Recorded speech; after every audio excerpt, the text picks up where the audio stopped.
She tried to erase me from the family, but I turned the tables. My brother's wife, Vanessa, crowned herself queen of the family the moment she slipped that ring on her finger. She wasn't just my sister-in-law. She was the self-appointed moral compass, event planner, and gatekeeper of every gathering. If Vanessa declared something was for the good of the family, everyone bowed their heads and obeyed. She once convinced my parents to pour half their retirement into one of her can't-miss investment clubs that turned out to be a pyramid scheme. Another time, she insisted my nephew needed a corrective surgery or he'd grow up broken.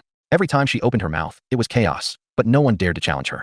That is, until I did. One Sunday, she brought out a tray of overseasoned roasted potatoes, bragging about how they were a chef's masterpiece. I took one bite and joked, "Tastes like overpriced dirt." I thought it was harmless, family banter, right? But to Vanessa, I had committed treason. The next week, family dinners at her house started, without me.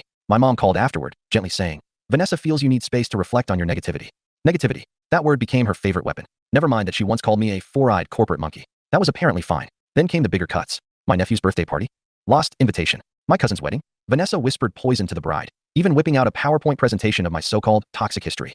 Suddenly, I was uninvited. By the time she sent me a family-wide email banning me from all future events until I sought professional help, I knew she was digging my grave. And my brother? Silent. Always silent. But here's the thing about trying to bury someone. You better pray they don't learn how to dig back. I started watching Vanessa closely. Her social media was a goldmine. Every Thursday, she claimed she had book club. Strangely, they never seemed to get past the same book. Her charity foundation raised thousands, yet no one could name a single donation. Her perfect marriage selfies didn't match her location tags. So, I hired a private investigator. Told him I was worried about my brother. What he uncovered was delicious. The night of their 10-year anniversary party, Vanessa was glowing in her designer dress at the country club. I wasn't invited, of course, but my gift arrived right on schedule. A leather-bound photo album titled A Decade of Love.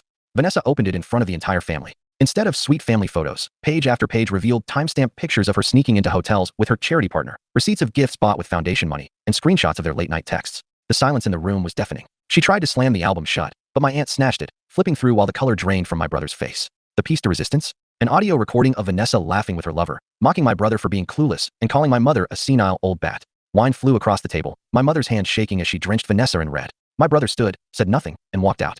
Vanessa scrambled, sending out desperate texts about forgiveness, about lies, about fake friends. But I had already mailed the full report to her employer, her charity board, and yes, her book club. Within a week, Vanessa was fired, her foundation under investigation, her marriage over.